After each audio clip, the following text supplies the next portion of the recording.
Město Lovosice se rozkládá na úpatí Českého středohoří na břehu řeky Labe, 20 km jižně od Ústí nad Labem. Z Prahy jste tady za chvíli. Po dálnici je 60 km pro bezpečný automobil hračka.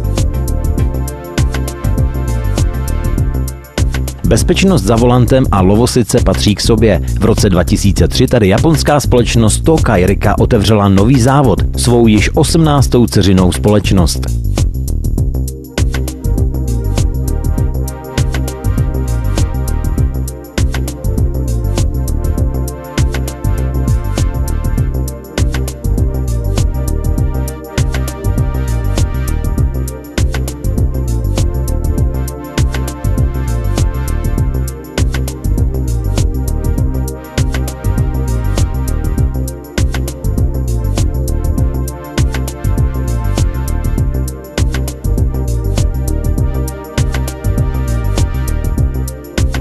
Společnost TRCZ SRO se orientuje na výrobu automobilových dílů, zejména na prvky aktivní bezpečnosti, což jsou předpínací bezpečnostní pásy, dále na prvky pasivní bezpečnosti, to znamená multifunkční ovladače, a na přepínače, kam patří například ovládání elektronického stahování oken a páka automatického řazení.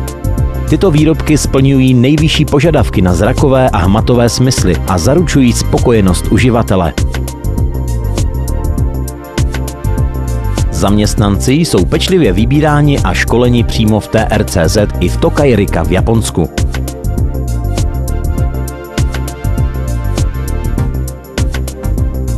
Práce na montážních linkách není fyzicky náročná, ale je při ní zapotřebí zručnost, přesnost a dobrý zrak.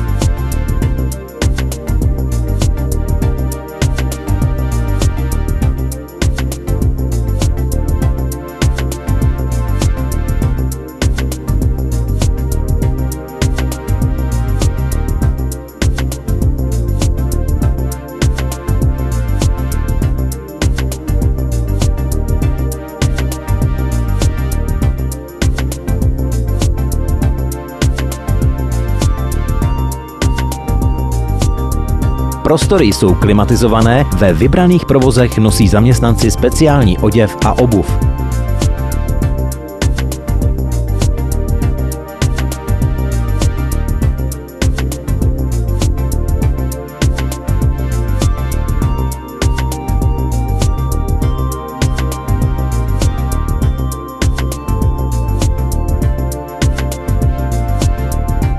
Pokročilé výrobní technologie vstřikování plastů i lisování kovů zajišťují výrobu dílů vysoké kvality. Stroje a zařízení splňují nejnovější technické a bezpečnostní standardy.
Požadavky na vysokou kvalitu automobilových dílů jsou prověřovány v laboratoři na moderních měřících a zkušebních zařízeních podle nejnovějších norem ISO.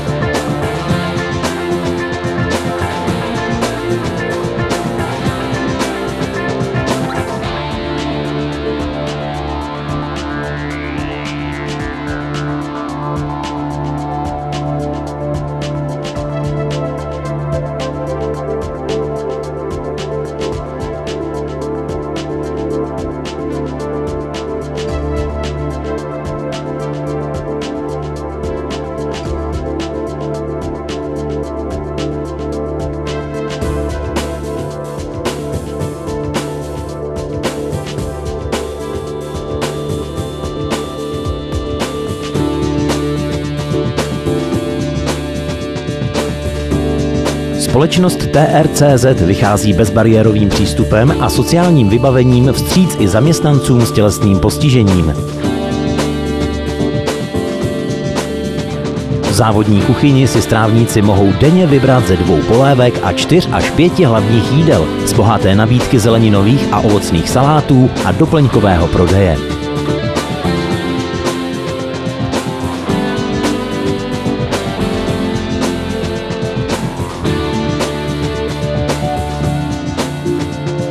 Od ledna 2004 se pracuje na 2 směny. V roce 2007 počítáme se stavem téměř 1000 zaměstnanců.